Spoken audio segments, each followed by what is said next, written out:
아버지와 아들의 이름. 이게 아버지의 이름이 먼저 있고 아들이 태어났어요. 그래서 아들에게 이름을 지어주는데 그렇게 부자간에 이름을 지을 때에 거기에 약간의 규칙이 있습니다. 자, 이 삼각형은 이 문자의 이 발전 과정에서 보면 삼각형은 희화주씨라고 하는 사람의 이름자예요.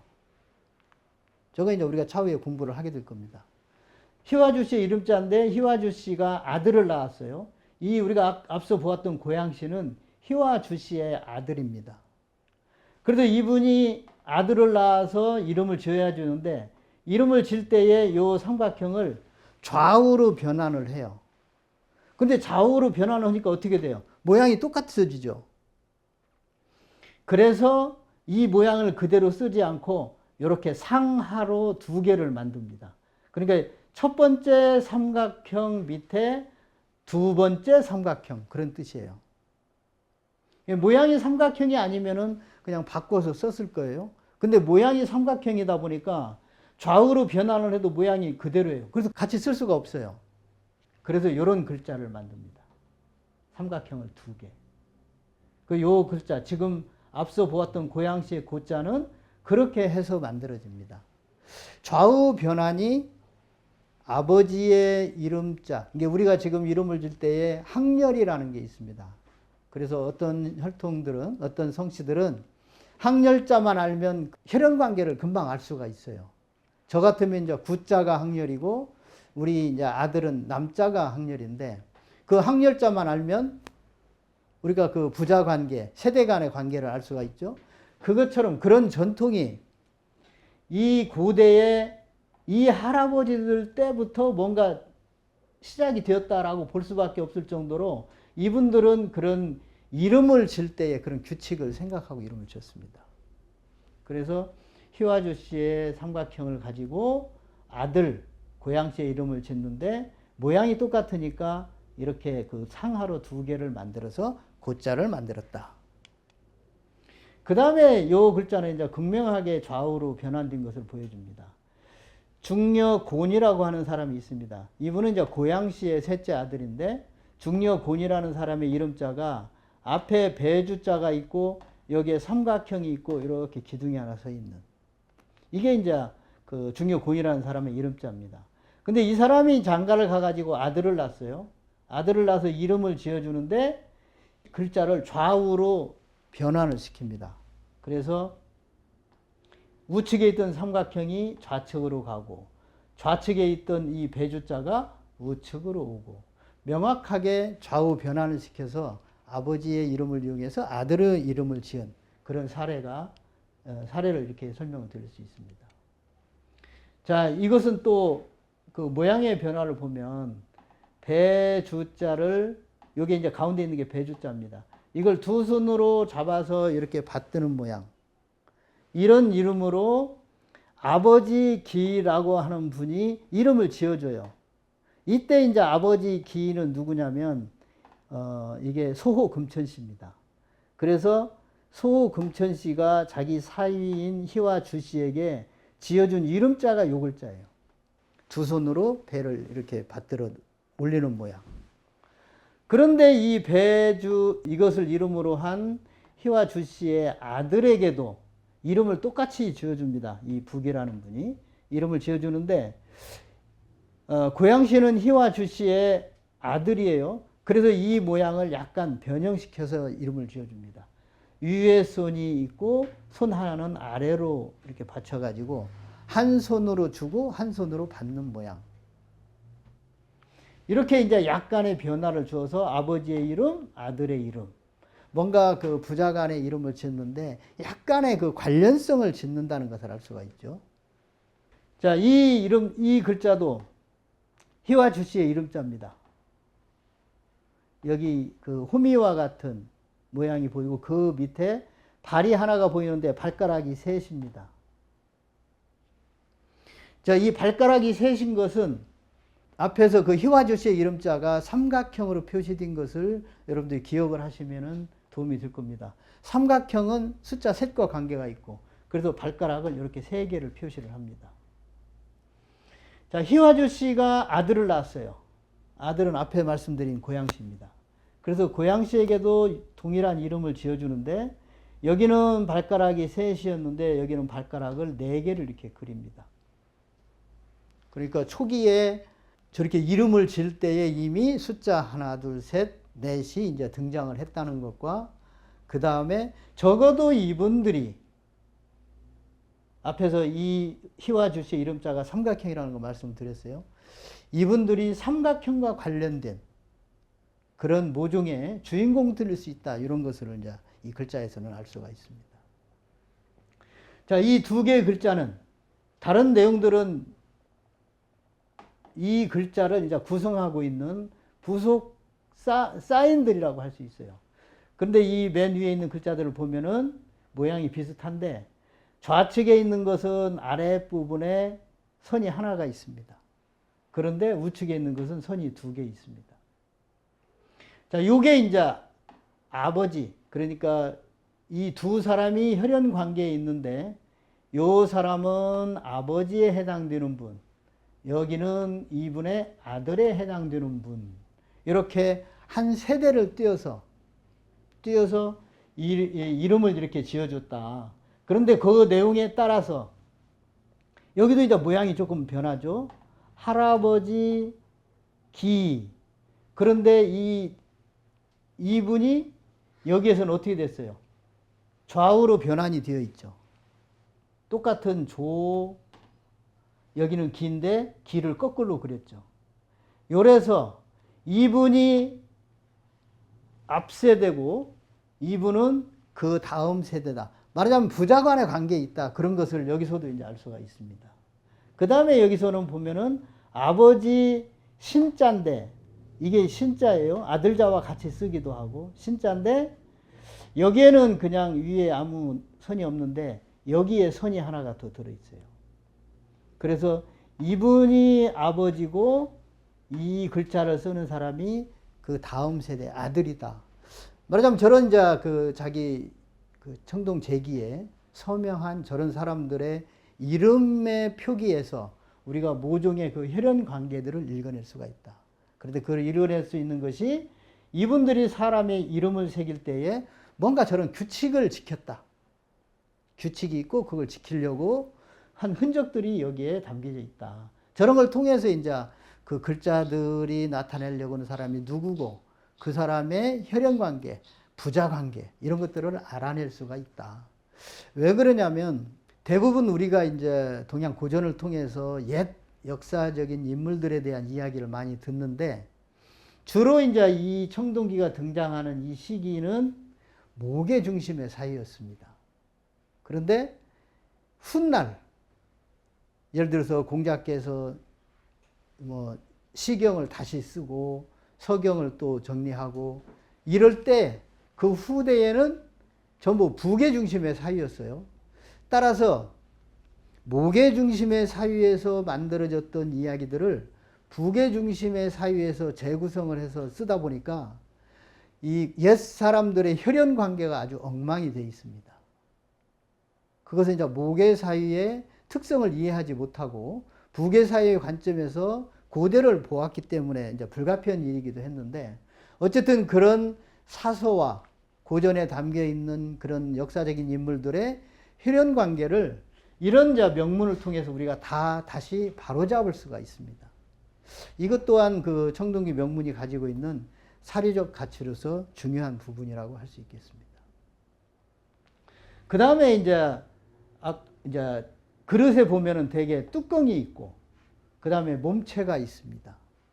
자, 이 밥그릇 같은 경우에는 몸체가 있고 덮는 덮개가 있는데 이 경우에는 이 덮개에 새기는 글자가 항상 자기보다 윗세대예요. 말하자면 아버지와 형에 관한 이름을 새기고 몸체에는 그 다음 세대, 이게 아버지의 아들이거나 형의 동생을 새기는 이런 것이 이제 이런 규칙이 있습니다. 그래서 저런 관계들을 우리가 주의 깊게 보면 청동기 명문에서 얻어낼 수 있는 것들이 많이 있습니다. 마찬가지입니다. 이것도 덮개에 새겨진 거, 이것은 몸체에 새겨진 거. 그래서 여기가 이게 사람의 이름자라면 이 사람은 선대가 되고 이 사람은 그 다음 세대가 된다. 이렇게 이제 혈연 관계를 찾아갈 때에 저런 것들이 이제 도움이 됩니다. 자, 지금까지는 이제 아버지와 아들 이런 이제 관계를 설명할 때에 좌우 변환을 이제 말씀을 드렸고, 그 다음에 장인 사위 간에는 좌우 변환이 아니라 상하 변환을 합니다.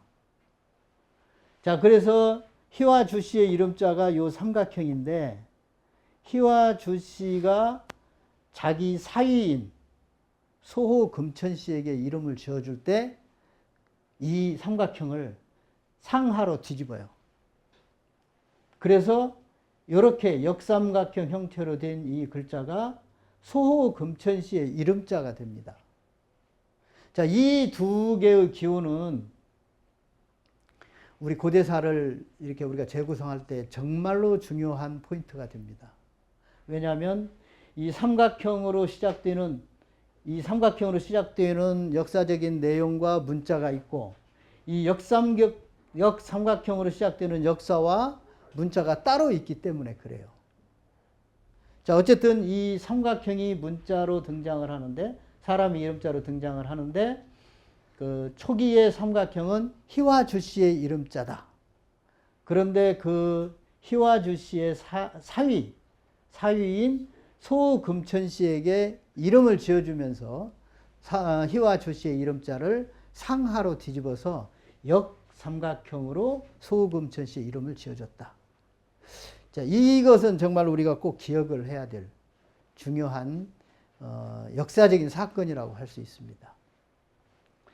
자, 이렇게 역삼각형이 만들어지면서 그 다음 세대 소호 금천씨의 아들의 이름자에 요 글자가 등장을 합니다. 이게 이제 지금 우리가 매울신이라고 하는 신자의 원래의 형태인데, 삼각형, 역삼각형이 보이고 거기에 아들자자처럼 손을 이렇게 펼친 모양으로 이렇게 만들어지죠. 이게 이제 소호 금천씨의 아들인 교극의 이름자입니다.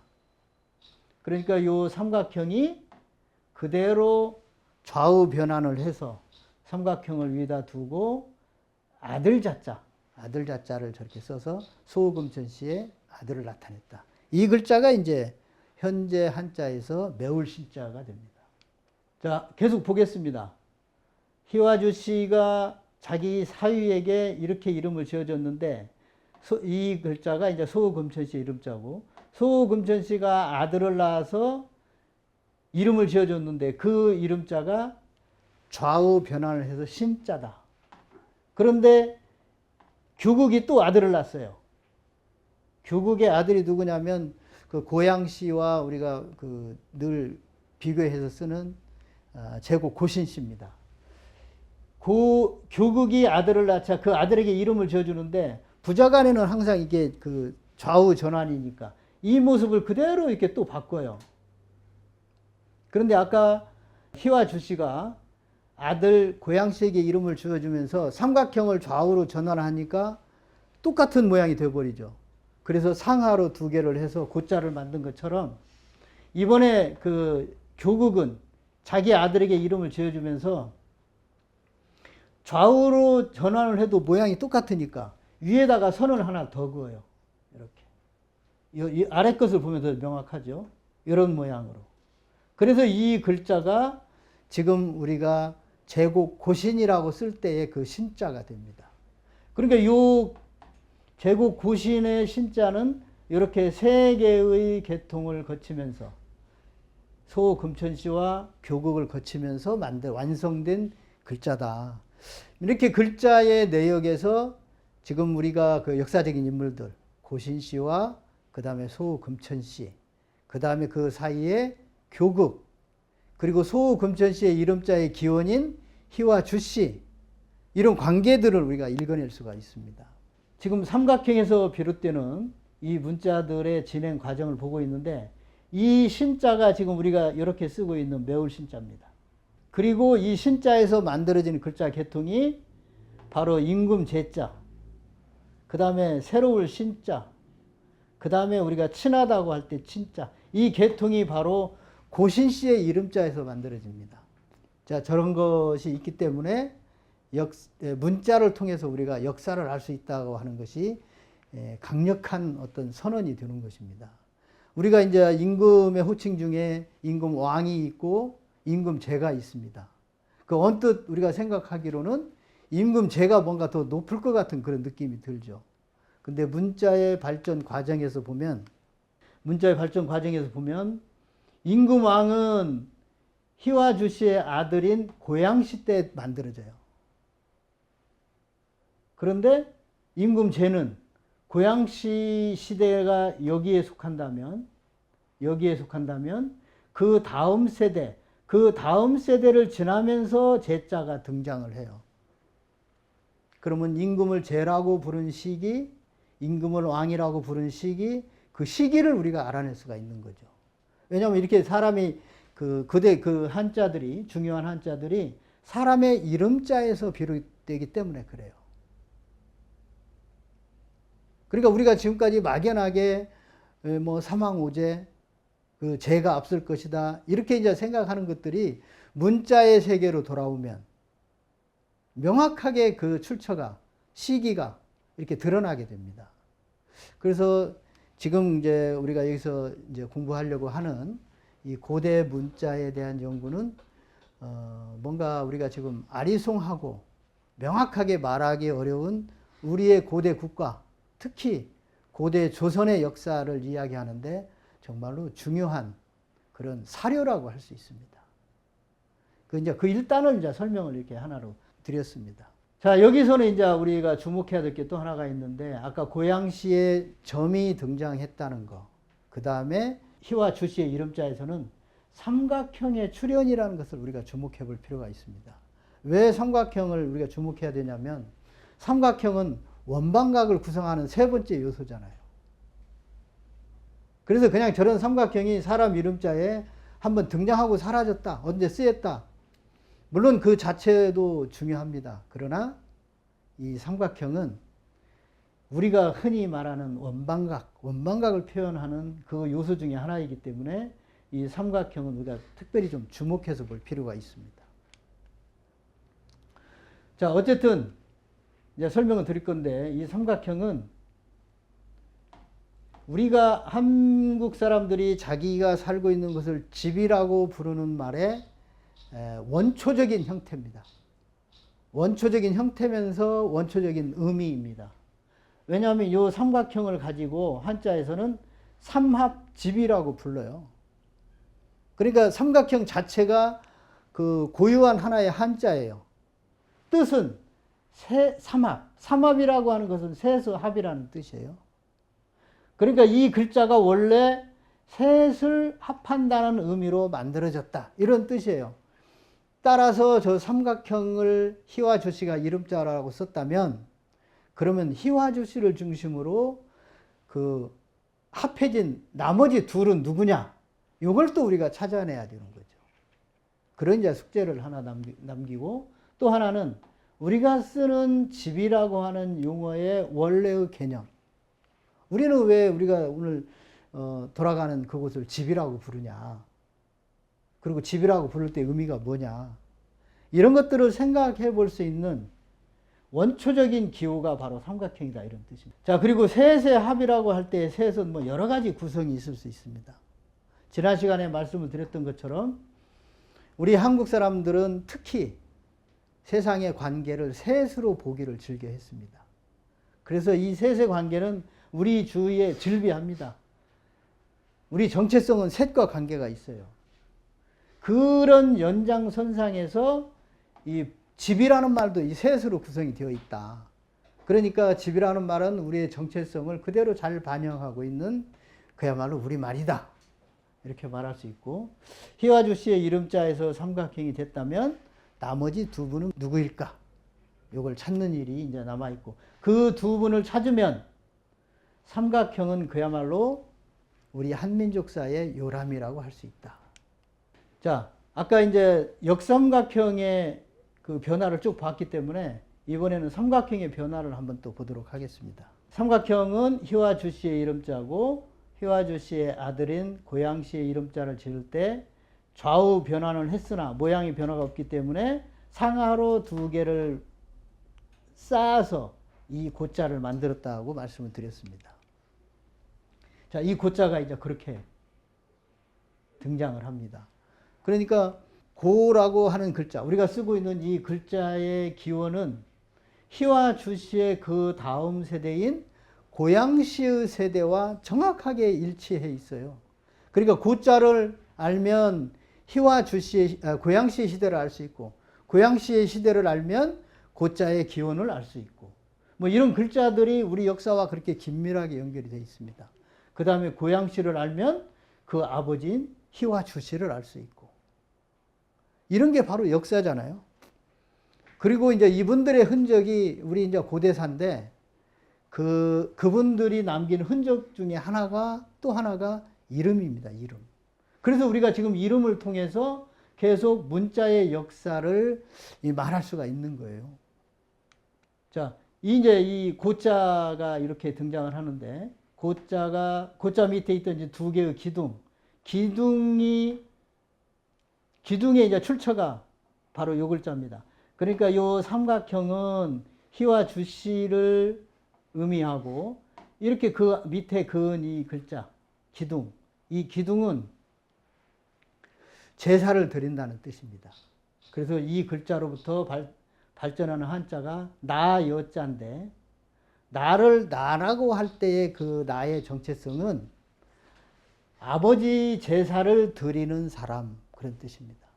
그러니까 뭔가 그 제사가 전쟁만큼이나 중요하다는 이유를 알 수 있겠죠. 나의 정체를 아버지의 제사를 드리는 사람이라고 정의할 정도로 제사는 이 시기의 이분들에게는 아주 중요한 중대사 중에 중대사였다.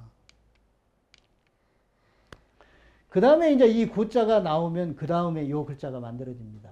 자, 삼각형 하나, 삼각형 둘, 이 글자는 삼각형 셋입니다. 이게 가지런할제라고 쓰고 있는 저 글자는 자, 모양은 많이 변했죠. 많이 변해서 이 글자만 보면은 우리가 뭔 글자인지 알 수 없는데 옛 글자를 보면은 삼각형 세 개입니다.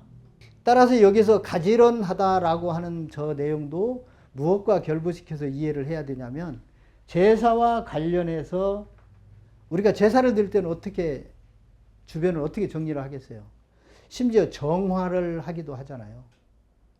그만큼 주변 정리를 먼저 한 다음에 제사를 드리게 되는데 삼각형 세 개는 바로 그런 의미를 나타내는 것으로 썼다. 그리고 이 글자들의 계보에 따라서 이 글자가 만들어지는 시기 순서가 또 따로 있다. 이런 것들을 이제 말할 수 있겠고요. 자, 그 다음에 이제 더 그 중요한 이야기를 할 시간이 됐습니다.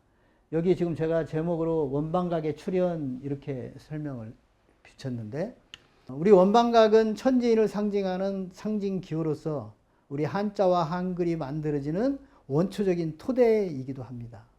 그런데 그 토대가 언제 만들어졌느냐? 이것을 이제 알 수 있는 계기가 바로 요 삼각형과 삼각형에서 만들어지는 고에서 만들어지는 이분들의 발자취에서 발견할 수가 있어요. 자, 고양시는 아들을 낳아서 아들이 이제 여러 명이 있습니다. 근데 그 여러 명이 자기가 직접 낳은 아들도 있고 이제 대부라고 해서 다른 형제들이 낳은 아들도 이렇게 이제 아들로 이제 삼는 그런 것이 이제 이 시대의 특징이었어요. 그런데 이분은 고양시가 자기의 아들을 세 명에게 이름을 지어줘요. 이게 첫째 아들, 둘째 아들, 셋째 아들입니다. 이분들의 이름을 지어주면서 무엇을 활용하냐면 밑에 이제 제가 원방각을 이렇게 썼습니다. 이게 이제 성이라는 글자인데 성의 머리로 이렇게 둥그렇게 표시를 했어요. 그래서 이 글자는 동그라미를 상징하는 인물로 표시를 했고 이 글자는 지금 여기 보면은 동그라미 두 개인데 고대에는 동그라미 두 개는 두 번째를 뜻합니다. 그리고 두 번째이기 때문에 첫 번째는 동그라미, 두 번째는 네모로 나타낼 수 있는데 이 두 개를 동그라미로 두 개 하기도 하고 또 네모를 하나 쓰기도 하고 또 네모를 두 개 쓰기도 해요. 그래서 이 글자가 이제 여자가 됩니다. 밑에 보면 지금 우리가 여라고 하는 글자는 바로 네모가 두 개 되어 있는 글자고, 이 네모가 두 개 되는 것은 원래는 이 동그라미 하나, 네모, 세모가 아니고 동그라미 하나, 동그라미 둘, 동그라미 셋을 쓰기도 해요. 저분들은 뭐 그런 응용력이 아주 출중한 분들이에요. 왜냐하면 그걸 만들어서 그걸 이렇게 활용하는 데는 아주 전문가들이었습니다. 그래서 이렇게 동그라미, 네모, 세모로 쓰기도 하고, 동그라미를 쓰고, 두 번째는 네모인데 두 번째니까 네모 두 개를 쓰기도 하고. 그러니까 지금 이 모습이 이렇게 변했다고 볼 수 있어요. 아니면은 이 모습을 써야 되는데 그냥 동그라미 두 개로 썼다고 볼 수도 있고. 그 다음에 이 모양은 우리가 이제 묘산이라고 쓰는 산자인데, 산을 나타내는 글자다 보니까 저건 당연히 그냥 상형 문자일 거라고 생각을 해요. 보통 우리가 보는 산의 형상, 그것을 가져다가 저 산자를 만들었을 거라고 생각을 하는데, 이 문자가 만들어진 기원에서 보면 이 묘산자는 삼각형 세 개입니다. 그래서 고양시가 세 번째 아들의 이름을 지어주면서 저 삼각형 세 개를 갖다가 써요. 그래가지고 계산이라는 이름을 만듭니다. 자, 이런 이제 관점에서 보면 적어도 우리 역사에서, 한민족의 발자취에서 또는 동양의 역사에서 원방각을 처음 만들어 쓰기 시작한 사람들이 고양시를 전후한 이 시기의 사람들일 것이다 라고 단정지어서 말할 수가 있어요. 실제로 고양시가 자기 아들 이름을 지면서 동그라미, 네모, 세모를 가져다가 이름을 짓기 때문에 그래요.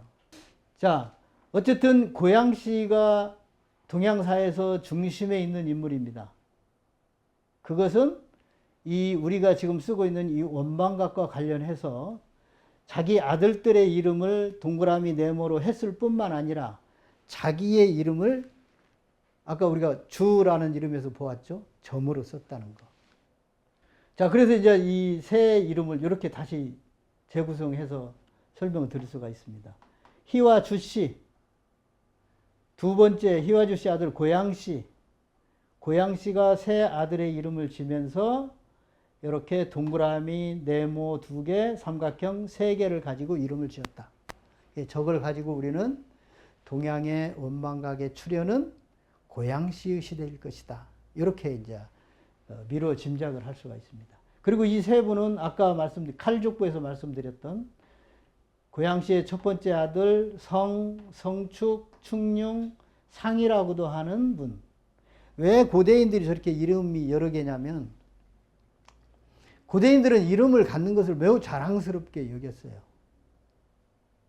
그것이 그 당시에 이제 그 지도자들의 아주 자기를 나타내는 매우 자랑스러운 그런 어떤 하나의 문화였던 것 같아요. 그래서 이분은 이름이 이렇게 네 개가 되고, 그 다음에 이분은 구축, 인력, 여씨라고 하는 이름을 갖습니다. 고양시 둘째 아들. 그 다음에 산으로 표시된 이름이 고양시의 셋째 아들 계산시 중여곤이라고 하는 인물.